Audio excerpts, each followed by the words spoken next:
Comment faire face à des reproches?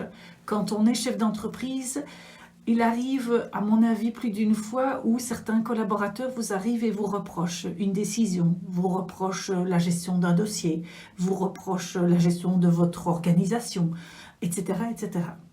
On a souvent trois réactions. La première, c'est de se sentir coupable. Qu'est-ce que je n'ai pas bien fait? La deuxième, c'est de se sentir frustré. Oh, je fais tellement pour eux et voilà que les remerciements que j'ai, ou des fois on est tellement surpris et on ne réagit pas. Donc ici, c'est de voir avec vous, mais quelle est l'autre manière de pouvoir réagir face à ces reproches sans tomber dans une de ces trois émotions? Bonjour, je m'appelle Karine Deville, je suis experte en puzzle d'équipe, c'est-à-dire que j'accompagne des chefs d'entreprise à se bâtir une équipe autonome. Une équipe qui va savoir travailler ensemble, que vous soyez là ou pas, pour pouvoir gagner en sérénité, pour pouvoir être focus sur votre zone de génie et de pouvoir vous libérer de votre équipe. Et cerise sur le gâteau, de pouvoir avoir une croissance à 2 chiffres au bout d'1 an, simplement grâce à l'équipe. Alors les reproches, quand je vous le disais, avoir des reproches de collaborateurs, ça fait partie souvent de la vie d'un chef d'entreprise. C'est de savoir surtout comment y réagir pour ne pas tomber dans soit de la justification, soit d'une certaine forme de colère finalement et de pouvoir dire à l'autre, enfin quand je vois tout ce que je fais et je passe des heures, etc. Ou alors d'être complètement ahuri et finalement de se dire c'était une occasion manquée de pouvoir en faire quelque chose.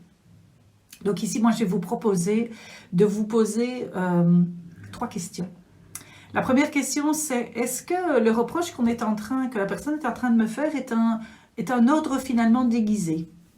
Lequel serait-il finalement d'ordre ou de demande?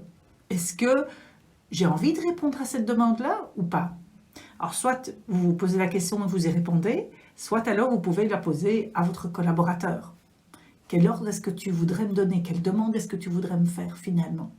La deuxième question, c'est est-ce que dans la demande qu'il a faite, est-ce que finalement, est-ce que dans le reproche qu'il a fait, pardon, est-ce que plutôt il y avait une question? Quelle question est-ce qu'il y avait? Quelle question finalement mon collaborateur est en train de se poser et dont il n'a pas la réponse et que la seule manière c'est de me reprocher certaines choses. Vous pouvez aller lui poser également la question par rapport à ce que tu viens de me dire, quelle question est-ce que tu aurais? À quelle question est-ce que je pourrais répondre? Ou on pourrait répondre ensemble. La troisième chose, c'est comment la personne qui vient vous faire ces reproches-là, elle s'est engagée, elle s'est impliquée pour trouver des solutions. Parce que c'est facile finalement d'aller reprocher aux autres, mais qu'est-ce qu'elle a fait, elle, pour s'impliquer? Et donc là, on est sur le domaine de la responsabilité.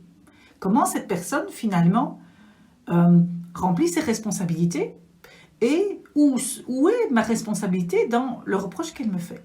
Ou dans l'action que je n'ai pas faite, la décision que j'ai mal prise, etc. C'est les 3 questions que j'aimerais bien que vous vous posiez ou que vous posiez à votre collaborateur.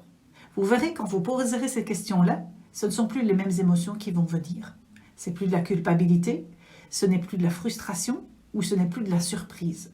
Parce que vous agirez dans le problème. Vous agirez pas dans le problème, vous agirez sur le problème, ce qui est fortement différent.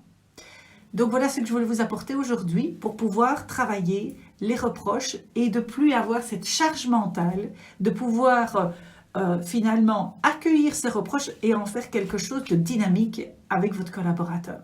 J'espère que cette vidéo vous aura apporté de la valeur. En tous les cas, moi je vous invite à vous abonner à cette chaîne YouTube puisque on est au jour numéro 85 de mon défi 365 jours et que vous allez encore avoir d'autres vidéos qui parlent de gestion d'équipe, gestion des émotions, gestion des relations, gestion de la communication, gestion d'une dynamique de groupe, gestion d'une réunion, etc., etc. La deuxième chose que je vous propose, c'est de me faire un commentaire pour pouvoir voir, ok, mais qu'est-ce que ça vous apporte? À quelle question est-ce que vous répondez ou vous pourriez poser à votre collaborateur? La troisième chose, c'est de faire le test, mon style de management, parce que ça va vous permettre de pouvoir mieux vous connaître et de pouvoir agir dès maintenant. Et la dernière, c'est de pouvoir peut-être l'envoyer à quelqu'un. Si vous pensez que cette vidéo pourra aider quelqu'un, envoyez-lui. On ne peut pas aider tout le monde, mais on peut aider une personne à la fois. Je vous souhaite une belle soirée. Au revoir.